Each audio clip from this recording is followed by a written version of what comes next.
जिस तरह हमारे लिए जीएस पेपर 1, 2, 3, 4 और जो इसमें सारे जो सब्जेक्ट्स हैं, सीसैट है, द हिंदू हो गया, ये सब जितने इम्पोर्टेंट है उतना ही ये केस स्टडी भी हमारे लिए बहुत ज़्यादा इम्पोर्टेंट है, ख़ास करके यूपीएससी के लिए।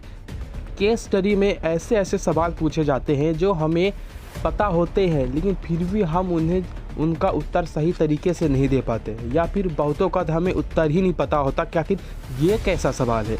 जैसे कि आज के यूपीएससी हिंदी मीडियम के केस स्टडी में एक बहुत ही अनोखा जो है तो सवाल आने वाला है।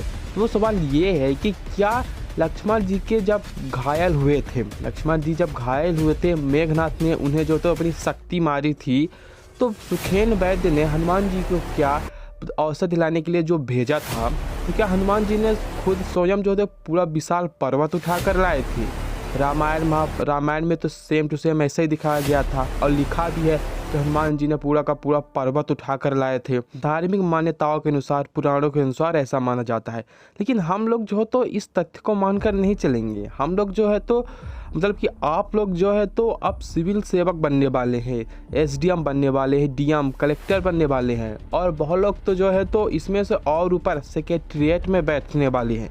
तो क्या वो लोग सिर्फ यही मान के चलेंगे कि हनुमान जी ने पूरा हिमालय पर्वत उठाकर श्रीलंका ले गए थे, फिर से उठाकर पूरा का पर्वत जो है तो वहाँ रख दिए? इसके पीछे की हिस्ट्री तो आप सभी को पता ही होगी कि क्या क्या हुआ था। लक्ष्मण और मेघनाथ का युद्ध हुआ था और पीछे से मेघनाथ ने लक्ष्मण के ऊपर जो है तो अपनी शक्ति चला दी थी, जिसे रोकने के लिए हनुमान जी भी आए थे, लेकिन उसे कोई रोक नहीं पाया और लक्ष्मण जी को लग गई और लक्ष्मण जी पूरी तरह से मूर्छित हो गए थे, बेहोश हो गए थे।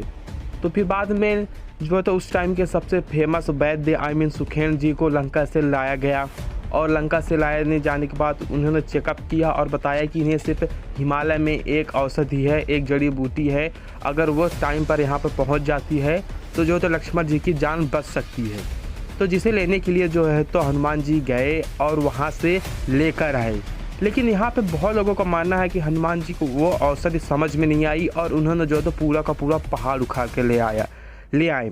जी नहीं, ऐसा बिल्कुल नहीं है। हम जो है तो इसमें अब अपना दिमाग भिड़ाएंगे। तो हमारा दिमाग ये कहता है कि हनुमान जी ने पूरा का पूरा पहाड़ नहीं उठाया था। जैसे आप लोग ही सोचिए, अगर आपका भाई जो है तो आप उन्हें मार्केट भेजिए कि जाओ तुम जो है तो 2 समोसे लेकर आना, ठीक है। वो समोसे लेने गया और बदले में वो लगभग 15 या 20 समोसे लेकर आया।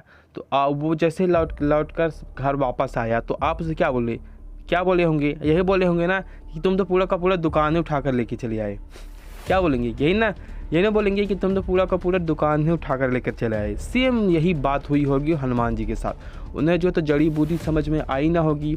अब वो ठहरे जो है तो वानर। अब आप ही लोग सोचिए, अगर आप दवाई की दुकान में जाएंगे और आपको कौन सी दवाई कैसी है, अगर आपको पैरासीटामॉल नहीं दिख रही है सामने, तो आप नहीं समझ पाएंगे कि भाई कौन सी बुखार की दवाई है। अब क्या सिर्फ पैरासीटामॉल ही बुखार की दवाई होती है? नहीं, बहुत सी नीमोस्टेट हो गया और न जानी कितनी टेबलेट्स हैं जो कि बुखार में काम करती है।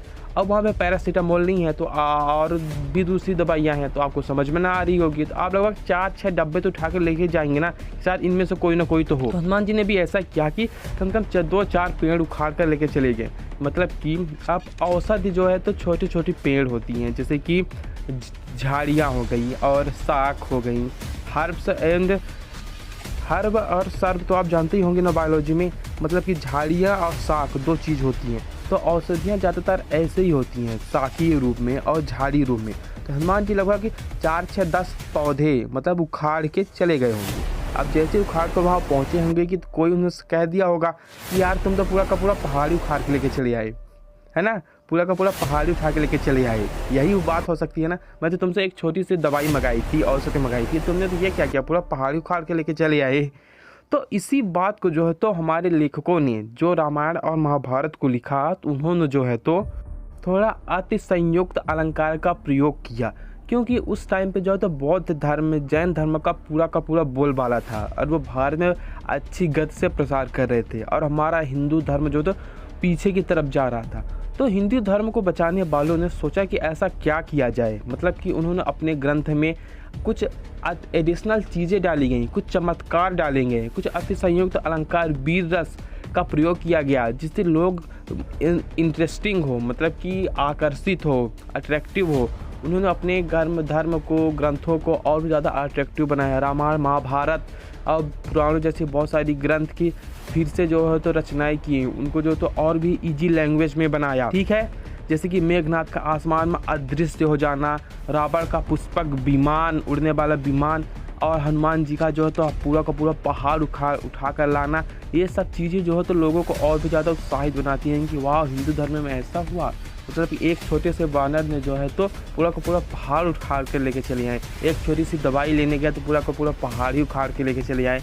ऐसे सब चीज़ें जो है तो ग्रंथों में डाली गई, जिससे कि लोग बाग हिंदू धर्म में ज़्यादा से ज़्यादा अट्रैक्टिव हो। ठीक है, तो हम ये केस स्टडी हम सॉल्व कर चुके हैं कि नहीं, हनुमान जी ने पूरा का पूरा पहाड़ उखाड़ कर नहीं लेके आए थे। आप ही सोचिए, आप पहाड़ उठाएगा कोई तो क्या पूरा का पूरा हाथ में ऐसे एज ए केक साइज थोड़ी ना आ जाएगा, जैसे एक केक का पीस काट कर हाथ में लोगे उस तरह आ जाएगा। नहीं, वो पूरा पूरा नीचे नीचे वो ढसता चला जाएगा, वो गिरता चला जाएगा। अब भाई मिट्टी पत्थर से पहाड़ तो बना है, उसका सीमेंटेड थोड़ी है कि पूरा का पूरा से हाथ में आ जाएगा, और पूरा पूरा ढहता चला जाएगा, वो गिरता चला जाएगा, उससे कंकड़ पत्थर से हाथ नीचे फिसलते जाएंगे। भाई कितना भी वीर होगा तो पूरा पूरा जब अब मिट्टी हाथ में लोग क्या नीचे सब चली नहीं जाएगी, है ना।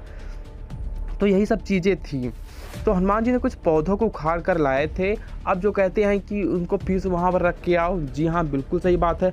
अब सेब को जो है तो कश्मीर से यहाँ लाओगे, दिल्ली लाओगे, एमपी लाओगे तो क्या थोड़ी ना लगेगा, नहीं लगेगा।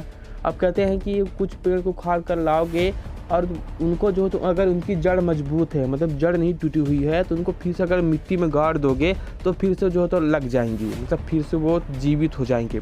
सेम ऐसे ही हुआ, ये तो हमारी विज्ञान की भाषा है। वो वहाँ से उखाड़ कर लाएँ और फिर जो है तो वहाँ ले जाकर पहुँचा दिए।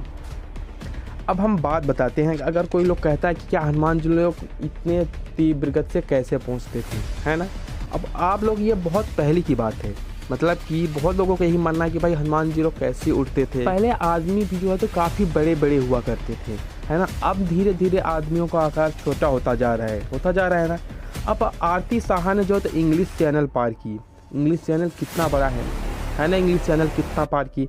तो इसी तरह जो है तो आरती साहब एक इंसान है, जब वो इंग्लिश चैनल पार कर सकती है तो हनुमान जी भी तो जो उस टाइम के हैं, कितने साल पुराने हैं की बात है, आज लगभग करोड़ों साल पुरानी बात है ये। तो उस टाइम के, मतलब जब इस टाइम के इंसान इतने ज़्यादा शक्तिशाली हैं तो उस टाइम के इंसान कितने ज़्यादा शक्तिशाली हुए रहेंगे। और हनुमान जी भी जो था एक वानर जाति के थे, वानर जाति थी उनकी, ठीक है, ना कि वो ऑलरेडी एक वानर। अब जंगलों में रहने वाला इंसान और भी ज़्यादा फुर्तीला होता है एज ए सिटी शहर के रहने वाले लोगों से, तो और भी तेज़ दौड़ धूप करके जल्दी से जो है तो वहाँ चले गए होंगे, है ना। ये चीज़ भी हो सकता है। तो इस बारे में हम आप लोगों का अगले सेशन में हम डिस्कस करेंगे कि हनुमान जी आखिर वहाँ तक इतने तेज़ी गति से कैसे पहुँचे। ठीक है, मतलब कि हिमालय की तराई तक औषधि लेने के लिए इतनी तेज़ी गति से कैसे पहुँचे, तो इस बारे में हम आगे डिस्कस करेंगे, मतलब कि अगली वीडियो में। तो ये वीडियो हमारा कैसा लगा आपको, एक छोटी सी इंफॉर्मेशन थी जो मैंने आपको एज ए केस स्टडी के माध्यम से बता दी। तो वीडियो को लाइक करके ये बात हमें ज़रूर बताइएगा। तो मिलते हैं आप सभी से अगली वीडियो में, तब तक के लिए बाय। जय हिंद, जय भारत।